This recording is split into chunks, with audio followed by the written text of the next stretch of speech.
Out of the Box continues on Q1043. All right, welcome back. Jonathan Clarke joined live in the studio by Astrella Celeste and some of her band. Welcome, everybody. Hi. And you just happen also to be the daughter of Donovan. I'd be remiss if I didn't mention that. A guy that was on this show about a year or so ago with his box set. And man, can your dad talk?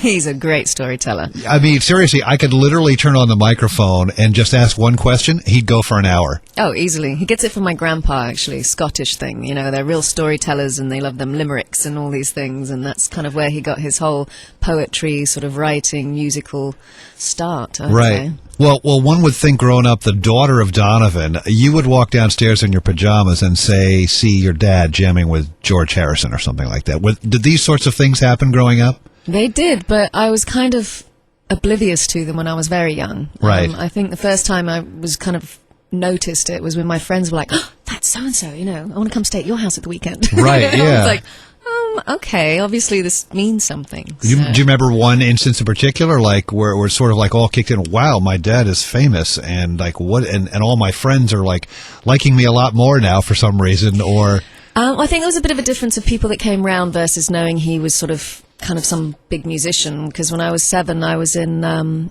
Aviv with him, and he was doing the Jerry Lewis telethon for multiple sclerosis. Oh, right, still yeah. does, I think. And I decided I wanted to get up and do a song with him. I'm like, oh, I really like this song. And I walked up on Now, how old were you at this point? 7. Oh, wow. And he's okay. like, oh, come on then. You're pretty brave. I was a bit of a bold child. But he said, come on up, you know, and it was broad daylight. And there was, God, it must have been about 100,000 people. It was insane. And that was a bit of a kind of like, oh, okay, wow. Yeah. This is kind of important. So now, were you born in the UK? Where were you born, and where do you live now? Because one never knows with Donovan where he's living or anything like that. I assume the UK, but I don't know. No, actually, my parents have been living in Ireland for about 18 years now. Okay. And I was born actually in Los Angeles, and it was a bit of an accident. So my mum was like, you weren't meant to come that soon. What she was doing traveling at like 8 odd months pregnant, right. I have no idea. But they went to see the opening of Jesus Christ Superstar in LA. Okay. And they were down in the front row, and her water broke, and she never actually got to see the show. So there you go. Man, that's quite a story. But you are a citizen of? Well, American, but I also have access to a British passport. Oh, okay. Well, your current CD is Blue Star, and you brought some people from your band with you tonight, so we thank you for that. So what are you going to play for us now? I think we're going to do Runaway. It's one of my sort of more favorites. It's off if that makes sense. And it's off your great new album called Blue Star. It's Astrella Celeste and band playing live here on Q1043's Out of the Box.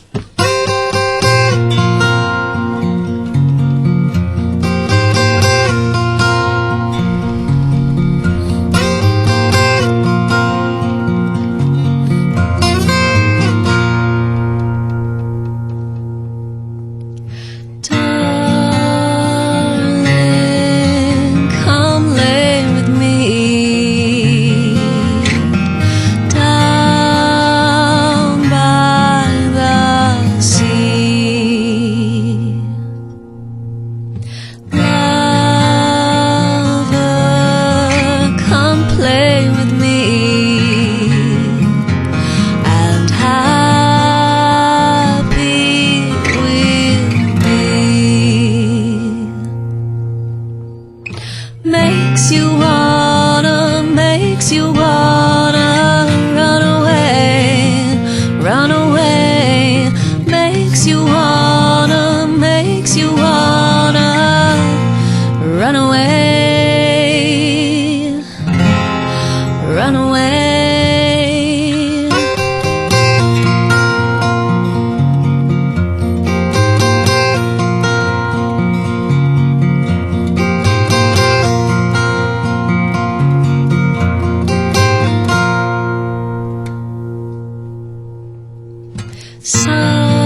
makes you wanna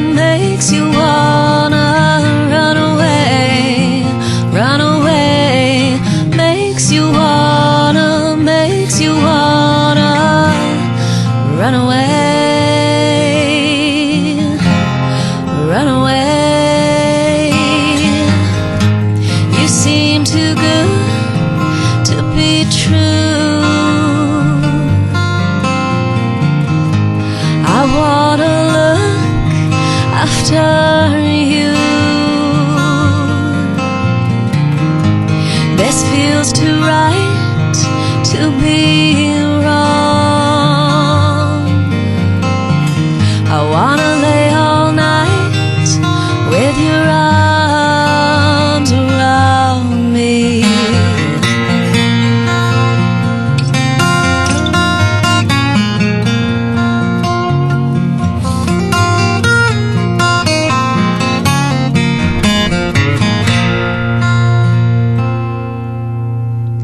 Makes you wanna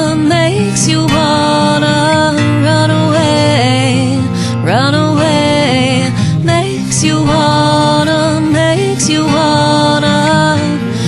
run away. Makes you wanna run away, run away. Makes you wanna run away, run away, run away. Very nice. Astrella Celeste playing live here on Q1043's Out of the Box. Astrella is the daughter of Donovan, and I saw something describing you as a 60s love child with a 21st century spirit.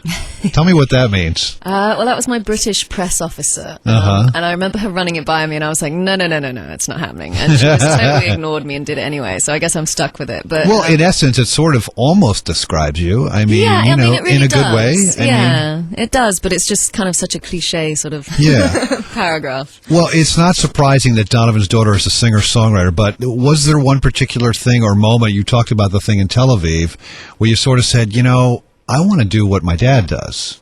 Was there a time when that sort of all came together and said, all right, were you a teenager, or when did it happen, and what made it happen? When I did the Tel Aviv gig, actually there was an Italian writer in the audience, and he had written a song, and he wasn't sure who he wanted to sing it, and he saw me play, and so I ended up singing a song in Italian and Spanish, and by the time I was 10, I'd sort of spent a year kind of promoting it and stuff, and then obviously got offered sort of like a album deal and all this stuff, but my dad kind of panicked and said, absolutely not, you're going back to school. So that was kind of my first introduction, and I did really like it, and it was a lot of fun.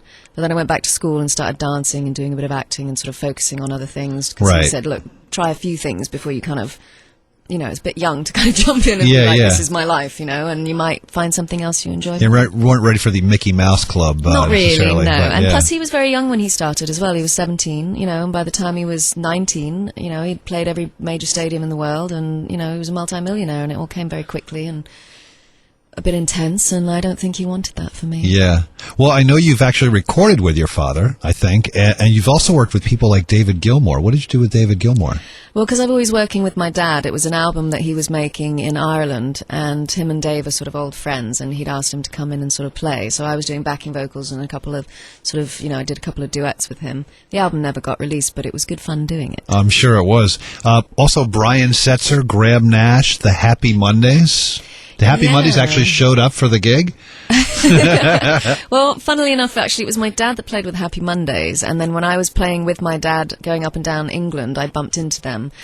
And it was kind of crazy because my sister and myself were with the two Ryder brothers, Sean, the lead singer, and the bass player. Right. And I ended up spending about 6 years there. So I started actually writing. They got defunct, really, as a band. Yeah. And I started writing with members of that group. And what was that movie, Party People, something? 24-Hour Party People. I still haven't seen it. I don't think I can watch it. Got to see it. I mean, it's fantastic.